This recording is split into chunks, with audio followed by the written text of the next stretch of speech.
1868. London had fallen under the control of the Templar Grand Master Crawford Starrick, who controlled the city's vast industrial base and politicians through a network of lieutenants, keeping the Templars in power and oppressing the working classes. In 1868, controlling London meant controlling the British Empire. Henry Green, leader of the remaining assassins in the city, wrote to his friend George Westhouse to petition the Assassin Council of Crawley for aid. In Croydon, the Frye twins coordinated with Westhouse to remove the Templar threat of Rupert Ferris and David Brewster. While Jacob assassinated Ferris inside the steel foundry, Evie assassinated Brewster in his laboratory, but the piece of Eden she hoped to recover was destroyed. However, she learned that the Templars had already found a new one. The twins returned to Westhouse to report their accomplishments. Impatient to journey to London, the twins were scolded by the older assassin, claiming that the Templars were too strong to take on so soon. Fed up with waiting to strike at their enemies, Evie and Jacob defied the council's orders and travelled to London.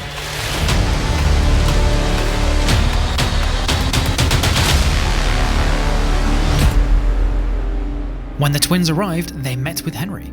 The Frye twins then began to disagree on the right course of action. Jacob wanted to form a gang called the Rooks to challenge the Templar-controlled gang Blighters and cripple Starrick's control, while Evie wanted to find the piece of Eden in his possession. The twins made alliances with Sergeant Frederick Aberline and Clara O'Day. Jacob and Evie set out to kill Blighter leader Rexford Kaylock and take over Whitechapel once and for all. With Kaylock dead, Whitechapel fell under the control of the Rooks. Jacob and Evie also acquired a broken rope launcher and a train that served as their new headquarters.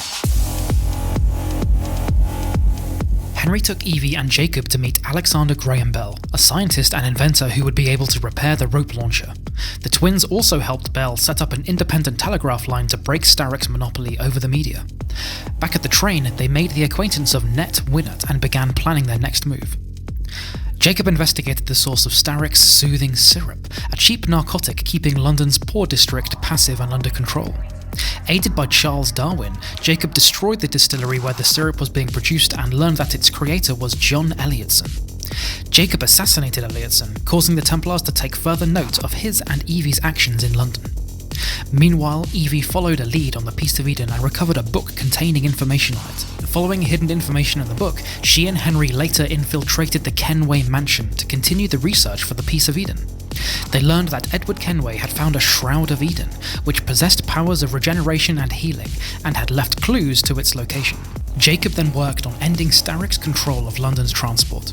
He introduces himself to Pearl Attaway, a chief competitor to Starrick's omnibus company owned by Malcolm Milner, and reluctantly established a business partnership with her to destroy the Milner company. Jacob performed jobs for Attaway, such as stealing a set of internal combustion engines from the Milner company and then assassinating Milner. Jacob then learned that Attaway was Starrick's cousin and fellow Templar, and that she had manipulated him all along. Dismayed, Jacob assassinated Attaway and learned of another Templar plot. Starrick was devastated by the death of his cousin and ordered an increase in the Templar presence in the city. Meanwhile, Evie visited Lambeth, which was overrun with counterfeit tonics and medicine after Elliotson's death. Evie recovered medical supplies for the Lambeth Asylum, allowing Florence Nightingale to save an ill Clara and establish better medical care for the borough. Evie later searched for the Shroud of Eden at the Monument to the Great Fire of London. Although she found the key to the vault holding the shroud, she lost it to Lucy Thorne after a struggle with her. While Evie went after Thorne, Jacob targeted Starrick's financial interests. He met with Aberline, who was also investigating, and informed Jacob of a planned robbery of the Bank of England. Jacob uncovered the orchestrator of the robbery as Philip Twopenny and assassinated him before the robbery could take place. Evie visited Southwark, rescuing Edward Bailey from threats by the Blighters. Bailey, as the only omnibus manufacturer in London, informed her that after the downfall of their omnibus businesses, Attaway Transport and Milner Company, the Blighters were demanding that he work for them. Evie helped Bailey and his associates found the London General Omnibus Company, ending the Blighters' monopoly over the transport sector. Evie then infiltrated the Tower of London to find the Shroud of Eden. She crossed paths with Thorne and assassinated her, reclaiming the key in her possession.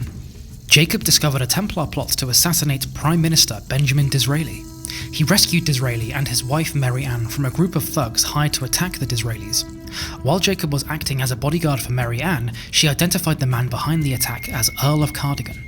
Jacob assassinated Cardigan at the Palace of Westminster, severely diminishing Starrick's political influence.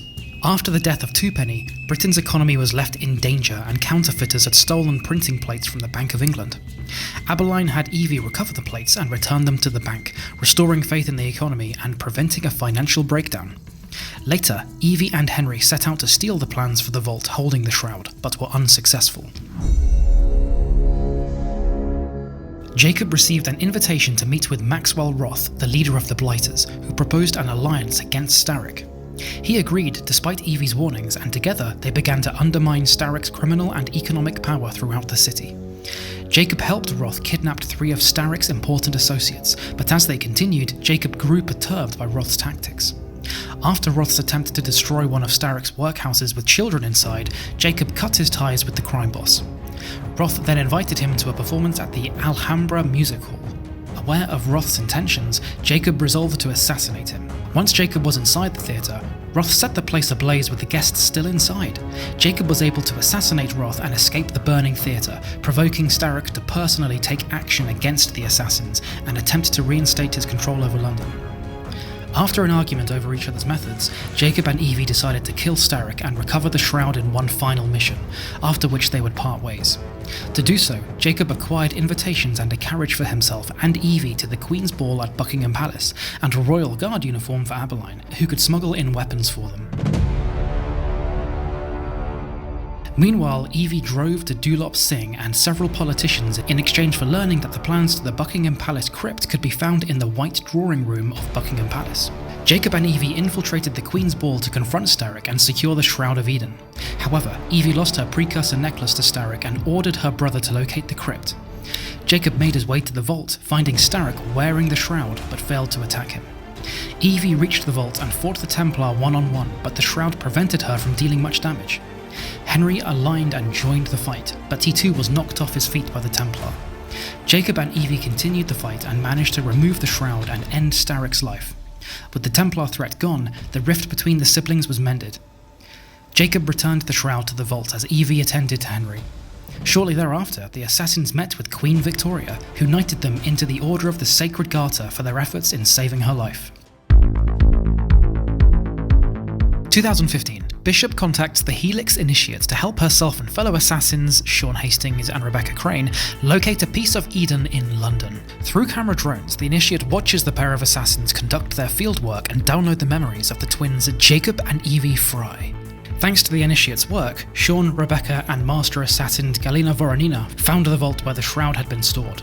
The Initiate then watches as the group of assassins engage Isabella Ardant and her escorts Juhani Otso Berg and Violet da Costa. During the struggle, Ardant is killed by Sean, but ultimately Violet manages to escape with the artifact. Despite the loss of the Shroud, Bishop is confident that they will recover it in time and thanks the Initiates for their efforts. Bishop then sends them a final piece of footage from Abstergo's computers. Violet and Dr. Alvaro Grammatica discussing their plans for the Shroud. Instead of cloning a member of the first civilization, they intend to recreate one from scratch using the Shroud's cellular level healing ability. The footage then shows Violet talking to a woman, telling her that she's scared of what will happen to her if anyone found out what she was doing. The woman, revealed to be JUNO, tells Violet not to worry, for Violet has played her part well, and that she will save the world.